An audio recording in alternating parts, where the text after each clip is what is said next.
আসসালামু আলাইকুম। ইলেকট্রনিক্স বাংলা মিডিয়ার পক্ষ থেকে আপনাদের সবাইকে স্বাগতম। আজকে আবারও আরেকটি আইপিএস এর ভিডিও নিয়ে চলে আসলাম। আপনারা যারা ভাবতেছেন যে ডিএসপি সার্কিট বা সাইন ওয়েভ সার্কিট এগুলো দিয়ে আইপিএস তৈরি করবেন, তাদের জন্য আজকের এই ভিডিওটা। যারা নতুন অবস্থায় আইপিএস গুলো তৈরি করবেন তাদের জন্য মূলত এই ভিডিওটা। আর যারা অলরেডি কাজ করতেছেন, অভিজ্ঞ যারা আছেন তারা তো কাজ জানেনি, নতুনদের জন্য এই ভিডিওটা তৈরি করতেছি। একটা নতুন আইপিএস তৈরি করার জন্য আসলে কিভাবে শুরু করবেন তৈরি করা, এবং তৈরি করার জন্য কি কি কানেকশন গুলো আপনার জানার প্রয়োজন, এটা কিন্তু আজকের ভিডিওতে আমি আপনাদেরকে দেখানোর চেষ্টা করব। আশা করি ভিডিওটা শুরু থেকে শেষ পর্যন্ত দেখবেন। আর যারা এখন পর্যন্ত আমার চ্যানেলটা সাবস্ক্রাইব করেন না, এখনই চ্যানেলটা দ্রুত সাবস্ক্রাইব করে ফেলুন এবং বেশি বেশি করে লাইক এবং শেয়ার করবেন। আর সবসময় ইলেকট্রনিক্স বাংলা মিডিয়ার সাথে থাকবেন। এই ক্যাবিনেটের মধ্যে দেখুন, এই যে পার্ট বাই পার্ট যে জিনিসগুলো প্রয়োজন এগুলো কিন্তু আমি লাগাই নিছি। যেখানে কুলিং ফ্যানের ঘর দেওয়া আছে, কুলিং ফ্যান লাগাই নিছি। এখানে যে আউটপুট সকেটের দেওয়া আছে, আউটপুট সকেট লাগাইছি। এখানে ফিউজ হোল্ডার আছে, এগুলো লাগাই নিছি। একটা বক্সের মধ্যে যা যা প্রয়োজন সেগুলো কিন্তু আমি লাগাই নিছি। আর এখানের মধ্যে মেন জিনিস হলো এটার কানেকশন। এই ধরনের ডিএসপি সার্কিট দিয়ে আইপিএস তৈরি করা কানেকশন কিন্তু খুবই কম এবং খুবই সহজ। এর চাইতে সহজভাবে আইপিএস তৈরি করা যায় এমন কোনো সার্কিট মার্কেটে নাই বর্তমানে। এটার মধ্যে মেন লাইনের জন্য দেখুন তিনটা তার মাত্র। একটা হলো নিউট্রাল, একটা হচ্ছে এসি আউটপুট, আর একটা হলো এসি ইনপুট। এই তিনটা হাই ভোল্টেজের লাইনের কানেকশন শুধু এই সার্কিটের মধ্যে আসবে, যেখানে কিন্তু কানেক্টর দেওয়া আছে। এটা জ্বালাই ছাড়াও কিন্তু লাগানো যাবে। নাট বল্টু সিস্টেম, নাটগুলো লুজ দিয়ে যে এটা এইভাবে দিয়ে টাইট দিয়ে দিলেই আপনি কিন্তু কানেকশন গুলো হয়ে যাবে। আর এখানে কয়েকটা তারে কানেকশন দেখতে পাচ্ছেন, এটা হলো সুইচের জন্য, আইপিএস অন করার জন্য এই কানেকশন। আর এর সাথে ইউপিএস মোড কাজ করার জন্য এই কানেকশন। আর এখানে আছে একটা সিটি কয়েলের জন্য কানেকশন। আর এখানে আছে একটা কুলিং ফ্যানের জন্য কানেকশন। এগুলো কিন্তু আলাদা, প্রত্যেকটা জ্যাক বাই জ্যাক কিন্তু দেওয়া আছে। যার সার্কিটটা বসিয়ে এগুলো লক সিস্টেম লাগাই দিলে পরে কিন্তু হয়ে যাবে। আর মেন যে কানেকশনটা, এই যে তিনটা তারের যে কানেকশন আছে, এই কানেকশনটা কিন্তু খুবই গুরুত্বপূর্ণ। এটা আপনারা ভালোভাবে দেখে নেবেন। এখানে কিন্তু জটিল ভাবে কিন্তু কোনো কানেকশন। এখানে যে মেন এসি যে ইনপুট কানেকশনটা আছে, এই যে এসি কোড থেকে যে কানেকশনটা আসছে, এটা কিন্তু সরাসরি এই সার্কিটের মধ্যে চলে আসছে যে তার দিয়ে। এখানে শুধু একটা ফিউজ হয়ে এই লাইনটা চলে আসছে। আর এখানে যে আউটপুট যে লাইনটা আছে, আউটপুট লাইনটা সরাসরি আইপিএস এর সকেট, আউটপুট সকেট এবং ট্রান্সফরমার সকেটের সাথে কানেকশন, একটা ফিউজ হয়ে এই সার্কিটের মধ্যে চলে আসছে।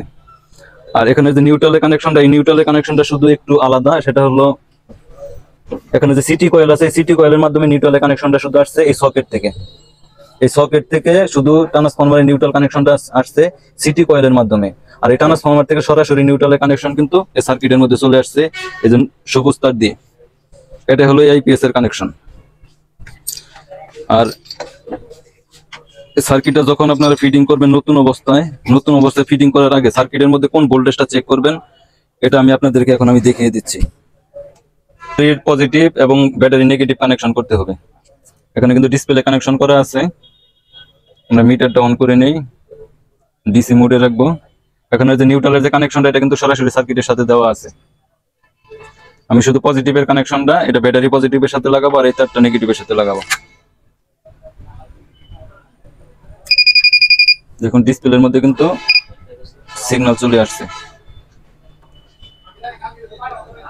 আমাদের যে ভোল্টেজটা চেক দিতে হবে সেটা হলো, এখানে যে ব্যাটারি নেগেটিভ আছে, নেগেটিভের সাথে আইপিএস এর সুইচটা অন করতে হবে। অন করার পর দেখতে হবে যে এই যে দুইটা হিটসিং আছে, দুইটা হিটসিং এর মধ্যে 6 ভোল্ট বা 7 ভোল্ট আসছে কিনা। ব্যাটারি নেগেটিভ তারটা, ব্যাটারি নেগেটিভের সাথে ধরতে হবে মিটারের কালো তারটা, আর পজিটিভটা তারটা ধরতে হবে হিটসিং এর মধ্যে। আমি আইপিএসটাকে অন করে নেই। এই যে একটা আইপিএস অন সুইচের সাথে কানেকশন করছি, আর ব্যাটারি নেগেটিভ এর সাথে এটা আমি চেক করে দেখবো। এখানে যখন আইপিএস সুইচটা অন করব, কিছু সময়ের জন্য এখানে একটা ভোল্টেজ দেখাবে। আর যেহেতু ট্রান্সফরমারের সাথে কানেকশন নেই, কিছু সময় ভোল্টেজ দেওয়ার পর এটা আবার কিন্তু নো ফিডব্যাকে চলে যাবে। আইপিএস সুইচটা অন করি, এখন সিগন্যাল আসছে। কারণ হিটসিং এর মধ্যে দেখুন আমি ব্যাটারি নেগেটিভ থেকে ধরছি 6.89 ভোল্টের মতো। আবার অফ করি, এই দেখুন মিটারের দিকে এই যে ভোল্টেজটা, এই ভোল্টেজটা আসতে হবে। চেক করতে হবে সেটা হলো পজিটিভ সাইডের ভোল্টেজ। পজিটিভ সাইডের ভোল্টেজ এই সাইডে হিটসিং এর সাথে মিটারের নেগেটিভ প্রান্তটি ধরতে হবে এবং মোসফেটের 1 নাম্বার পিনের মধ্যে দেখতে হবে এখানে সুইচিং ভোল্টেজটা আসে কিনা।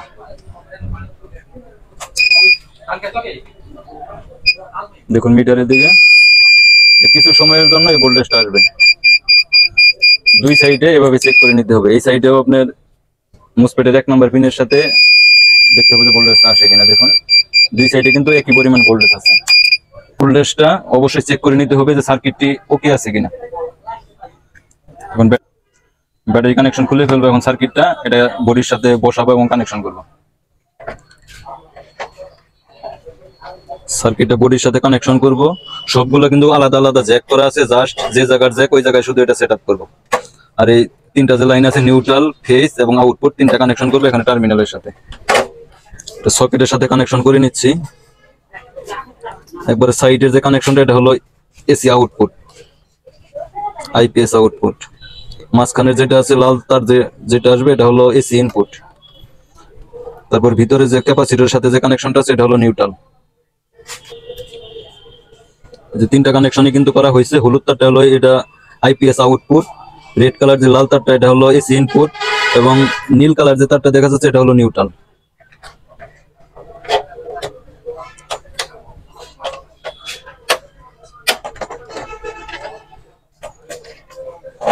এই সার্কিটটা কিন্তু জিএলসি পিসিবির সার্কিট, ডিএসপি 4 স্টেপ, সবচাইতে ভালো মানের একটি সার্কিট। আপনাদের যাদের আইপিএস এর প্রয়োজন তারা আমাদের সাথে যোগাযোগ করতে পারেন। কমপ্লিট আইপিএস বা কমপ্লিট সার্কিটের প্রয়োজন হলে আমাদের সাথে যোগাযোগ করতে পারেন পাইকারি অথবা খুচরা নেওয়ার জন্য।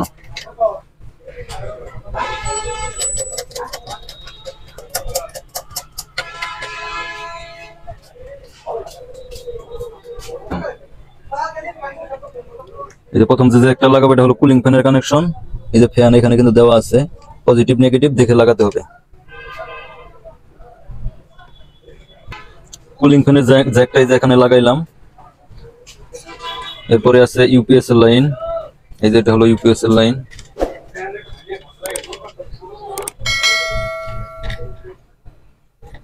এই যে ইউপিএস এর লাইন, এটা এখানে কানেকশন হবে। প্রত্যেকটা জায়গা কিন্তু লেখা আছে কোথায় কোন কানেকশন হবে। এর পরিবর্তিতে লাগাবো এখানে সিটি কয়েলের কানেকশন। এই যে সিটি কয়েলের জন্য এখানে আলাদা জ্যাক দেওয়া আছে। এই যে রেড কালার তার, এটা জ্যাক সিস্টেম করে নিছে এখানে। এগুলো কিন্তু সিটি কয়েল বা সুইচ বা ইউপিএস এর যে লাইনগুলো আছে এগুলো কিন্তু নেগেটিভ পজিটিভ নাই, যে কোনো একভাবে লাগালে হবে। শুধু কুলিং ফ্যানটার পজিটিভ নেগেটিভ আছে। এই যেখানে আইপিএস এর জ্যাকটা লাগাবো।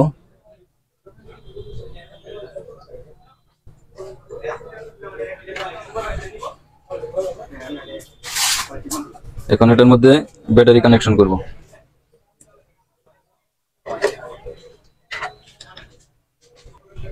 এখানে যে ব্যাটারি পজিটিভ কানেকশনটা করব, নেগেটিভ কানেকশন তো সরাসরি তারের মাধ্যমে দেওয়া আছে।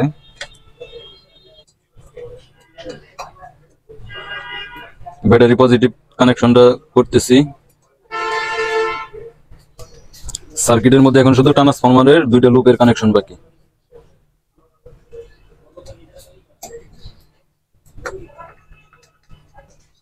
সবচাইতে সহজ হলো এরকম ডিএসপি সার্কিটের আইপিএস তৈরি করা, কিন্তু এর মধ্যে একটু জটিল প্রসেস হলো, এটা হলো ক্যালিব্রেশন করতে হবে। কত ওয়াট লোড হবে, কত এম্পিয়ারে চার্জিং হবে, কত ভোল্টেজ আউটপুট হবে, এই ভোল্টেজ গুলা এবং ব্যাটারি লো, ব্যাটারি চার্জিং সবগুলো কিন্তু ক্যালিব্রেশন করে দিতে হবে। ক্যালিব্রেশনটাও আজকের এই ভিডিওতে আমি আপনাদেরকে দেখানোর চেষ্টা করব। আমাদের সার্কিটের যে ওয়ারিং এর কানেকশন এগুলো কিন্তু করা হয়েছে। যেখানে কুলিং ফ্যানের কানেকশন করা হয়েছে, এখানে আইপিএস এর কানেকশন, এখানে ইউপিএস এর, এখানে সিটি কয়েলের কানেকশন, আর এখানে ট্রান্সফরমার দুইটা লুপের কানেকশন, এটা হলো ব্যাটারির পজিটিভ কানেকশন। এখন এটা আমরা আইপিএসটা চালু করব, তারপর এটা দেখাবো যে কিভাবে ক্যালিব্রেশন করতে হবে। আইপিএসটা চালু করে দেখবো যে আমাদের আউটপুট ভোল্টেজটা বের হচ্ছে কিনা।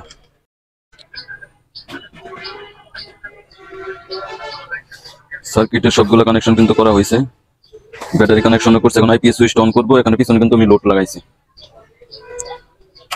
আইপিএস সুইচ অন করলাম,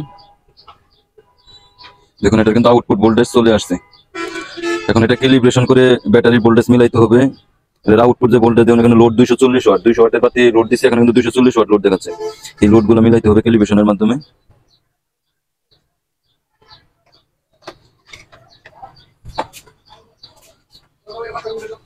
এটা সেটিং অপশনে ঢুকে পরে ক্যালিব্রেশন করে দেখাবো যে কি কি সেটিং করতে হয়।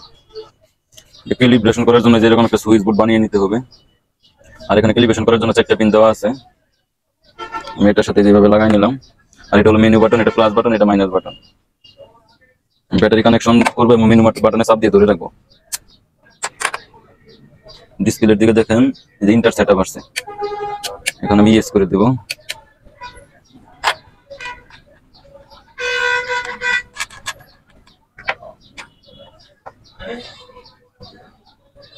দেখুন যে এখানে কিন্তু ক্যালিব্রেট লেখা আছে। এখন আমি আবার মেনু অপশনে চাপ দিব। মেনু অপশনে চাপ দেওয়ার সাথে সাথে ব্যাটারি যে ভোল্টেজ রিড আছে এটা কিন্তু চলে আসছে 14.7 ভোল্ট আছে। আমি এখন ডিজিটাল মিটার দিয়ে দেখবো যেটার মধ্যে ব্যাটারি মেইন ভোল্টেজটা কত আছে। 13.8 ভোল্ট আছে মিটারের মধ্যে। ডিসপ্লের মধ্যে 14.1 ভোল্ট। এটা ভোল্টেজটা আমি একটু কমিয়ে দেব। 13.9 13.8 ভোল্ট করে দিয়েছি। পরবর্তীতে যাব এসি আউট। এর আউটপুটে যে এসি ভোল্টেজটা বাইর হবে এই ভোল্টেজটা ডিসপ্লের সাথে আমি শুধু মিলিয়ে দেব। এই যে এসি আউট এবার মেনু অপশনে চাপ দিলাম। 200 ওয়াটের লোড কিন্তু দেওয়া আছে।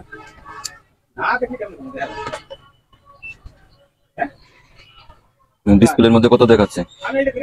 173 ভোল্টের মতো দেখাচ্ছে। এটা দেখবো আউটপুটের মধ্যে 173 ভোল্ট আছে কিনা। সরাসরি আউটপুট সকেটের সাথে ধরবেন। দেখুন এখানে কিন্তু 174 ভোল্ট দেখাচ্ছে। তো ডিসপ্লের সাথে ভোল্টেজটা মোটামুটি কিন্তু ঠিকই আছে। যদি কম বেশি থাকতো এটা কিন্তু আমি সেট আপ করে নিতাম, মিলাই নিতাম। যেমন 71 ভোল্ট আছে, এখানে 73 ভোল্ট আছে। তারপর ভোল্টেজটা আমি একটু বাড়ায় নিব।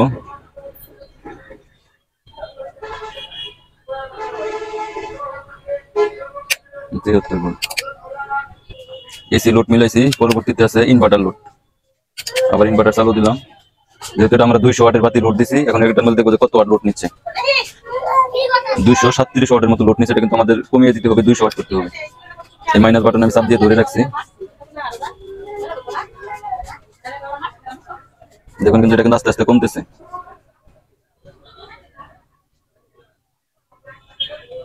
এই যে 200 ওয়াটে আমি রেখে দিছি। ইনভার্টার লোড সেট করা হয়েছে। পরবর্তীতে আছে এসি আউট, এসি ইন। এসিতে আমি ঢুকবো। এটার মধ্যে মেইন এসি আমি ইনপুট করব। প্লাগে লাগাইলাম। সরাসরি ডাইরেক্ট এসি লাইন আমি লাগাইবো। এখানে এটার মধ্যে ডিসপ্লের মধ্যে দেখবো যে কত ভোল্টেজ আছে এবং আমাদের লাইন ভোল্টেজ কত আছে। এই ভোল্টেজটা কিন্তু এখানে অ্যাডজাস্ট করতে হবে। আমাদের লাইন ভোল্টেজ আছে 222 ভোল্ট। এখন আমাদের ডিসপ্লের মধ্যে কত আছে? 215 ভোল্ট। এই ভোল্টেজটা একটু বাড়াই নিতে হবে, 222 ভোল্ট করতে হবে।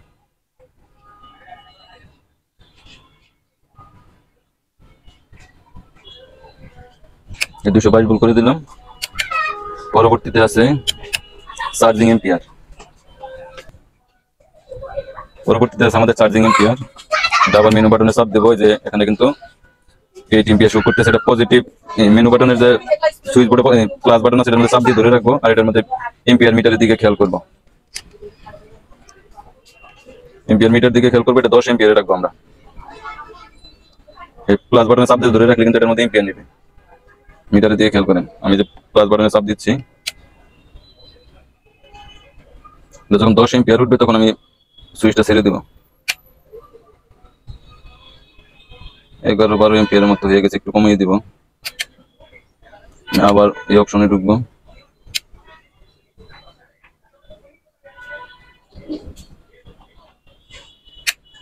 এই 10 এম্পিয়ার। এম্পিয়ার মিটার দিয়ে খেয়াল করেন যে 10 এম্পিয়ার আমি উঠাই দিছি। এখন আবার আমি মেনু বাটনে চাপ দিয়ে বাইর হব। এই জায়গায় কাজ নাই, যে ব্যাগে চলে আসবো। আরেকটা অপশনে ঢুকতে হবে। প্যারামিটার সেটিং এর মধ্যে এখানে ব্যাটারি লো আমি কত ইয়ে রাখবো। এসি লাইনটা খুলে দিলাম। এখানে আছে ব্যাটারি লো। দেখুন 10.3 ব্যাটারি লো দেওয়া আছে। এটা আমি 9.5 রাখবো। 9.5। পরবর্তীতে আছে ব্যাটারি টু লো। মানে যখন একবারে যে ভোল্টেজটা আসলে বন্ধ হয়ে যাবে, এটা কিন্তু এটা আমি কমিয়ে দেবো। 9.5 9.2 ভোল্টে রাখলাম। 9.2 ভোল্টের আসার সাথে সাথে কিন্তু আইপিএসটা ডাইরেক্ট বন্ধ করে দিবে ব্যাটারি লো দেখে। পরবর্তীতে আছে ব্যাটারি ফুল টি। ব্যাটারি ফুল টি আছে 14.2।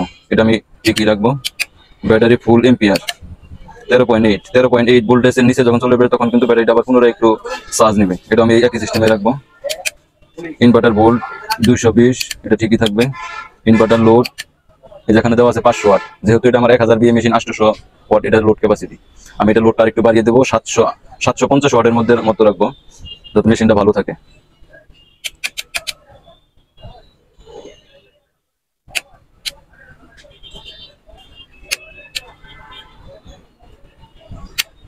এই 750 ওয়াট আমি লোড সেটিং করে দিলাম।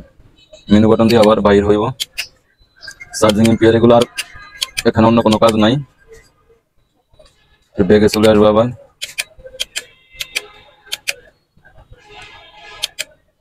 অপশনের মধ্যে একটু ঢুকবো। এখানে এলসিডি লাইনটা আছে, এলসিডি লাইনটা আমি ট্রু করে দিলাম যাতে 2টা সিরিয়ালে আসে।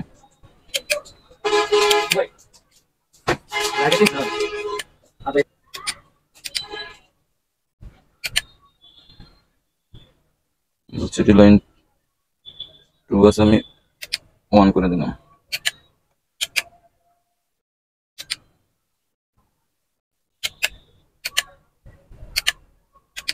এখানে অন্য কোনো কাজ নাই, আবার ব্যাগে চলে আসলাম, ডান করে দেবো। এখন যা কাজ করলাম এখন একবারে সেভ করে দিচ্ছি। ক্যালিব্রেশন করা শেষ। এখন এটার মধ্যে লোড দিয়ে আবার আইপিএস চালু করে দেখবো যে সেটিং গুলো করলাম এগুলো সব ঠিক আছে কিনা। আইপিএস সুইচটা অন করলাম, ডিসপ্লের দিকে দেখেন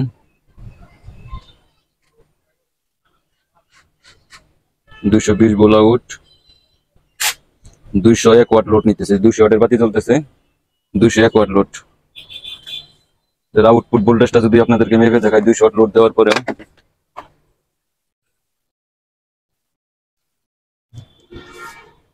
নিউট্রাল ফেজে দিলে দেন।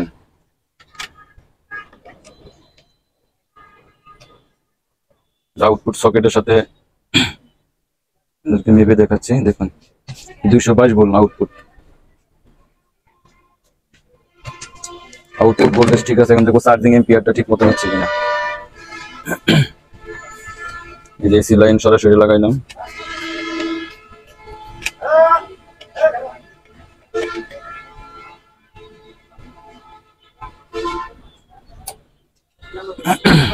এসি ইনপুট হয়েছে। এখন দেখবো আমরা 10 এম্পিয়ার সেটিং করলাম, 10 এম্পিয়ার সেটিং আছে কিনা।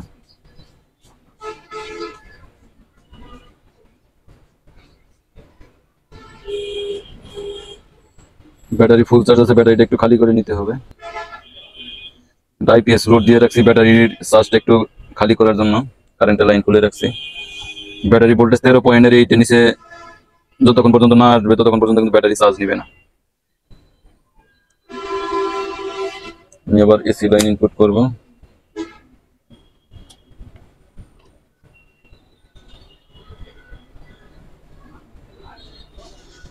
এসি ইনপুট হয়েছে। এখন দেখবো যে চার্জিং আমরা 10 এম্পিয়ার সেটিং করছিলাম, এই এম্পিয়ার নেই কিনা। এই দেখুন ক্যালিব্রেশনে আপনি যা করে দিবেন এটা কিন্তু ঠিক কিভাবে কাজ করবে, যে 10 এম্পিয়ার চার্জ হচ্ছে।